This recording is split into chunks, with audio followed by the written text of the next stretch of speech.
नमस्कार, मेरा नाम राकेश कुमार। स्वागत है आपका राकेश कुमार ऑफिशियल का यूट्यूब चैनल पर। अगर आप रेलवे एग्जाम तैयारी कर रहे हैं तो आपको रेलवे एसपीडी का जीके जीएस बुक जो है पढ़ना अत्यंत उपयोगी, और हम उसी रेलवे एसपीडी का जीके जीएस लेकर के आए हैं। और हम टॉपिक पढ़ रहे हैं भारत के पड़ोसी देश। इसके पहले भी हमारा क्लास जो हो चुका है, अगर आपने क्लास नहीं देखा है तो क्लास को देखिए। हम जो है एसपीडी बुक को डिटेल एक्सप्लेनेशन के साथ हम प्रश्न को के साथ चल रहे हैं। तो पहला प्रश्न आज का कह रहा है कि भारत के पूरब में स्थित कौन सा देश है। ठीक है, तो भारत के पूरब में, पश्चिम में, उत्तर में, दक्षिण में, ये सभी हमने आपको पहले ही बता दिया है। ठीक है, तो पूरब में कौन सा देश हो जाएगा? तब पूरब में हो जाएगा आपका दो देश। ठीक है, पूरब में कौन कौन सा देश? तो बांग्लादेश और म्यांमार हो जाएगा। तो पहला हो जाएगा बांग्लादेश, ठीक, और दूसरा हो जाएगा आपको म्यांमार हो जाएगा। म्यांमार हो जाएगा। क्लियर है? ये कह रहा है कि भारत के पश्चिम में स्थित कौन सा देश है, तो आपको पाकिस्तान हो जाएगा भारत के पश्चिम में। तो ये कह रहा है कि भारत के उत्तर में स्थित कौन सा देश है, तो उत्तर में जो है कौन कौन सा हो जाएगा? तो ये हो जाएगा आपको नेपाल हो जाएगा, और दूसरा जो हो जाएगा आपको चीन हो जाएगा। ठीक, और यही अगर उत्तर पूरब में कहता, उत्तर और पूरब में कहता, ठीक है, तब हो जाएगा आपको भूटान हो जाएगा। बात समझ में आया? लास्ट क्लास में हमने समझाया था। चलिए फिर से पढ़ा, फिर से रिवीजन हो रहा है। और भारत के दक्षिण में स्थित है, दक्षिण में कौन सा देश है? दक्षिण में आपको श्रीलंका हो जाएगा। ठीक है, श्रीलंका। और श्रीलंका को भारत से कौन अलग करता है? तो पाक जलसंधि और मन्नार की खाड़ी। क्लियर है? तो श्रीलंका जो है दक्षिण में स्थित देश। अगर भारत के पड़ोसी देशों में सर्वाधिक क्षेत्रफल वाला देश कौन सा है? तो भारत का जो पड़ोसी देशों में सर्वाधिक क्षेत्रफल वाला देश जो आपको वो चीन है, सबसे बड़ा। और वही कहेगा सबसे लंबी सीमा किसके साथ लगती है? तो बांग्लादेश के साथ, 4096 किलोमीटर। क्लियर है? तो भारत के पड़ोसी देशों में सर्वाधिक क्षेत्रफल वाला देश कौन सा हो जाएगा? तब चीन में। चीन जो है भारत के उत्तर में। चलिए मैप से भी एक बार देख लेते हैं। तो देखिए, ये आपको भारत के उत्तर में जो है, ये आपको ये चीन है। ठीक है, यहाँ पे आप ये मैप का जो है डायरेक्शन निकाल लीजिए। डायरेक्शन निकाल करके हम आसानी से निकाल सकते हैं। ये उत्तर, ये आपको दक्षिण, ये आपको पूरब, और ये आपको पश्चिम। तो उत्तर में कौन है? चीन और नेपाल है। उत्तर और पूरब में कहेगा तो ये आपका भूटान हो जाएगा। फिर है सबसे ज्यादा क्षेत्रफल वाला देश जो है आपको चीन है। पश्चिम में कौन है? ये पाकिस्तान है। पूरब में जो है बांग्लादेश और म्यांमार हो जाएगा। ठीक है, और उत्तर में जो है आपको वह चीन हो जाएगा, नेपाल हो जाएगा। अगर वही कहेगा उत्तर और पश्चिम में, तो आपको अफगानिस्तान हो जाएगा। दक्षिण में पूछेगा तो आपको वह श्रीलंका हो जाएगा। क्लियर है? अगला प्रश्न चलते हैं। कह रहे हैं कि भारत पाकिस्तान के बीच सीमा रेखा, ठीक है, वह क्या है? तो भारत और पाकिस्तान के बीच जो सीमा रेखा है, उस सीमा रेखा को क्या कहते हैं? तो रेड क्लिफ रेखा कहा जाता है। ठीक है, इसे क्या कहते हैं? रेड क्लिफ रेखा। और ये बहुत इंपॉर्टेंट है, ये बहुत एग्जाम में पूछा जाता है। ठीक है, रेड क्लिफ रेखा। ठीक है, इसका नाम जो है वो रेड क्लिफ क्यों पकड़ा? ठीक है, रेड क्लिफ रेखा क्यों पड़ा? एक्स वाई जेड क्यों नहीं पड़ा? तो इसका जो है सबसे पहले हम इतिहास समझते हैं। तो इसका जो है आपका निर्धारण जो है वह किया गया था आपको सी जे रेड क्लिफ के द्वारा। ठीक है, निर्धारण यानी कि बनाया गया था कब? ठीक, तो निर्धारण जो है वह किया गया है, यह किया गया आपको 15 अगस्त। ठीक है, 15 अगस्त 1947 को, जब हमारा देश आजाद हुआ था। ठीक है, किसके द्वारा बनाया गया है? तो ऐसे बनाया गया आपको सर सी जे, ठीक है, सी जे रेड क्लिफ के द्वारा। ये एक अंग्रेज है। यही जो है भारत का बंटवारा कर दिया, बोल दिया कि आज से, यानी कि 15 अगस्त 1947 के बाद से बोल दिया कि चलो पाकिस्तान तुम उधर है, उधर वाला एरिया पाकिस्तान का, इधर वाला एरिया जो है वह भारत का है। और इसके बीच जो है एक रेखा खींच दिया, जिसे जो है वह भारत पाकिस्तान रेखा जो है वह को ये वाला जो है क्या कहलाता है? ठीक है, तो ये एरिया जो है आपको कौन सा सीमा रेखा कहलाता है? तो यह सीमा रेखा जो है आपको रेड क्लिफ रेखा कहलाती है। तो भारत और पाकिस्तान के बीच जो है वो कौन सा सीमा रेखा? तो रेड क्लिफ रेखा। यह कब बनाया गया था? तो आपको 15 अगस्त 1947 को बनाया गया था। किनके द्वारा? तो सर जी के रेड क्लिफ के द्वारा। इसलिए रेड क्लिफ एक अंग्रेज थे, इसलिए इस रेखा का नाम जो है रेड क्लिफ रेखा कहा गया। क्लियर है? अगला प्रश्न कह रहा है कि भारत का वह भूभाग जो पाकिस्तान के कब्जे में है। ठीक है, देखिए, तो भारत का वह भूभाग जो पाकिस्तान के कब्जे में है, ठीक है, ये वाला एरिया, ये जो है, ठीक है, इसको कहते हैं पीओके। ठीक है, यानी पाक अधिकृत कश्मीर। यह आपको एरिया था भारत का। इसे जो है वह पाकिस्तान जो है वह अपने अंडर में कंट्रोल में रखा हुआ है। बहुत जल्द जो हम अखंड भारत करेंगे और ये एरिया हम पाकिस्तान से ले लेंगे। और इधर वाला एरिया जो है ये कहलाता है अक्साई चीन। इसको जो है वह कौन लेकर रखा है? चीन जो है इसको अपने अंडर में लेकर रखा है। तो भारत और पाकिस्तान के बीच जो है वह जो ये है पाक अधिकृत कश्मीर, और पाक अधिकृत कश्मीर की राजधानी कहाँ है, तो ये आपका मुजफ्फराबाद। ठीक है, ये भी प्रश्न आता है। क्लियर है? तो चलिए, तो कह रहा है कि भारत का वह भूभाग जो पाकिस्तान के कब्जे में है, तो इसे हम क्या कहते हैं, तो पाक अधिकृत कश्मीर कहा जाता है इसे। क्या कहते हैं? पाक अधिकृत कश्मीर। शॉर्ट फॉर्म में पूछेगा तो POK कहा जाता है। ठीक है, पाक अधिकृत कश्मीर। ठीक है, शॉर्ट फॉर्म में क्या कहा जाता है इसे? POK कहा जाता है। फिर अगला प्रश्न पूछ दिया कि POK की राजधानी कहाँ है, तो POK की राजधानी जो है आपको मुजफ्फराबाद में। ठीक है, कहाँ है? मुजफ्फराबाद में आपको POK की राजधानी, यानी पाक अधिकृत कश्मीर की राजधानी। करा विश्व का सर्वोच्च शिखर कहाँ स्थित है, तो विश्व का सबसे सर्वोच्च शिखर जो है वो आपको माउंट एवरेस्ट है। ठीक है, और माउंट एवरेस्ट कहाँ है? आपको नेपाल में। अगर भारत में पूछेगा, ठीक है, भारत में पूछेगा तब एवरेस्ट।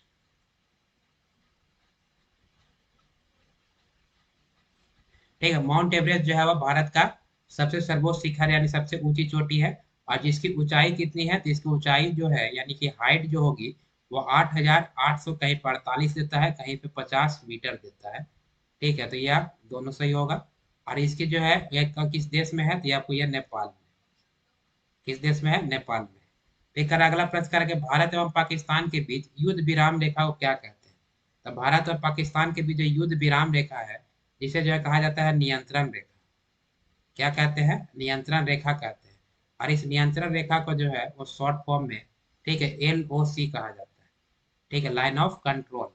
और यह नियंत्रण रेखा जो है, यह जब भारत और पाकिस्तान के बीच जब युद्ध हुआ था, तो युद्ध के बीच जो है आपको 1972 ईस्वी में, कब, तो 1972 ईस्वी में जो है वह शिमला समझौता के तहत जो है इसे तैयार किया गया था नियंत्रण रेखा को, जिसे LOC कहा जाता है। ठीक है, यह कब किया गया था? 1972 में। किस समझौते के तहत, ये भी प्रश्न पूछता है, तो आपको शिमला समझौते के तहत। किस समझौते के तहत? तो शिमला समझौते के तहत जो है वह नियंत्रण रेखा बनाया गया था, जो कि भारत और पाकिस्तान के बीच जो है कि युद्ध विराम रेखा भी कहलाती है। क्लियर है? कौन सा रेखा कहलाता है आपको? नियंत्रण रेखा, जिसे LOC कहते हैं। इसका निर्धारण किया गया था शिमला समझौते के तहत 1972 में। अगला प्रश्न कह रहा है कि सियाचिन विवाद जो है किन दो देशों के बीच में। ठीक है, सियाचिन विवाद। तो सियाचिन विवाद जो है आपको वो भारत और किसके बीच में है? पाकिस्तान के बीच। यानी भारत और पाकिस्तान के बीच जो आपको यह सियाचिन विवाद है। अगला कह रहा है कि सियाचिन जो आपको लद्दाख में जो स्थित है, 1984 में भारतीय सेना द्वारा जो है एक ऑपरेशन चलाया गया था। उस ऑपरेशन का नाम क्या है? ठीक है, तो वह ऑपरेशन जो चलाया गया था उस ऑपरेशन को जो है कहा जाता है मेघदूत ऑपरेशन। ठीक, 1984 में चलाया गया था। कौन सा ऑपरेशन? मेघदूत ऑपरेशन। ठीक है, मेघदूत ऑपरेशन कहलाता है, जो कि 1984 में चलाया गया था। ठीक है, 1984 में सियाचिन यानी कि लद्दाख में, ठीक है, भारतीय सेना द्वारा यह ऑपरेशन चलाया था, इसका नाम था मेघदूत ऑपरेशन। अगला प्रश्न करें कि विश्व का सबसे बड़ा ग्लेशियर कौन है, तो विश्व का सबसे बड़ा ग्लेशियर जो है वह सियाचिन ग्लेशियर है। एक ग्लेशियर का मतलब होता है कि बर्फ का जो है बहुत बड़ा भूभाग, उसका हम क्या कहते हैं? ग्लेशियर कहते हैं। तो विश्व का सबसे बड़ा ग्लेशियर जो है सियाचिन ग्लेशियर है। यह कहाँ स्थित है? यह आपको स्थित है भारत में। ये कहाँ स्थित है? भारत में। है ना? काला पानी विवाद जो है वो किस देश से संबंधित है? ठीक है, काला पानी विवाद। तो काला पानी विवाद जो है ये आपको संबंधित है भारत और नेपाल से। ठीक है, भारत और किस देश से संबंधित है? तो भारत और नेपाल से संबंधित है आपको काला पानी विवाद। क्लियर है? किस देश के साथ? भारत और नेपाल के साथ। क्या म्यांमार का पुराना नाम क्या है? तो म्यांमार का पुराना नाम जो है वो आपको बर्मा है। ठीक है, यानी कि म्यांमार को किस नाम से जाना जाता है? बर्मा के नाम से जाना जाता है। अगला प्रश्न ये आपको यह है म्यांमार, इसे जो है बर्मा कहा जाता है। क्लियर है? अगला प्रश्न देखिए, कह रहा है कि बर्मा को भारत से अलग कर दिया गया था। ठीक है, भारत को जो है बर्मा से जो है कब अलग किया गया था, वह प्रश्न आपको पूछ रहा है। ठीक है, तो यह अलग किया गया था आपको 1937 में। किस अधिनियम के तहत?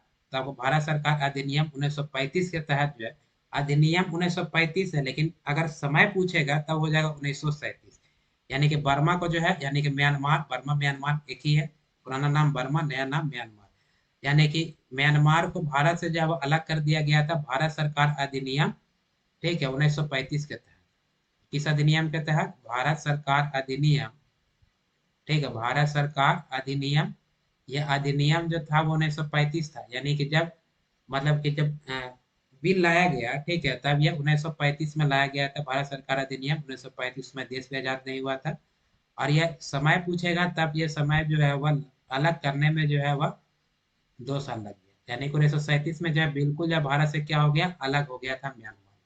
1937 से पहले जो है म्यांमार जो है वह भारत का ही हिस्सा हुआ करता था। करेक्ट, किस जेल में जो है बाल गंगाधर तिलक ने गीता रहस्य नामक पुस्तक की रचना की है? ठीक है, गीता रहस्य नामक पुस्तक की रचना किसने किया है? बाल गंगाधर तिलक। तो यहाँ 2 प्रश्न है, एक पूछा जा सकता है गीता रहस्य पुस्तक का रचना किसने किया है, तो बाल गंगाधर तिलक ने किया है। करेक्ट, किस जेल में जो है रह करके बाल गंगाधर तिलक ने गीता रहस्य नामक पुस्तक की रचना की थी? तो इस जेल का नाम था मांडले जेल। कौन जेल का नाम था? मांडले जेल। और ये मांडले जेल कहाँ है?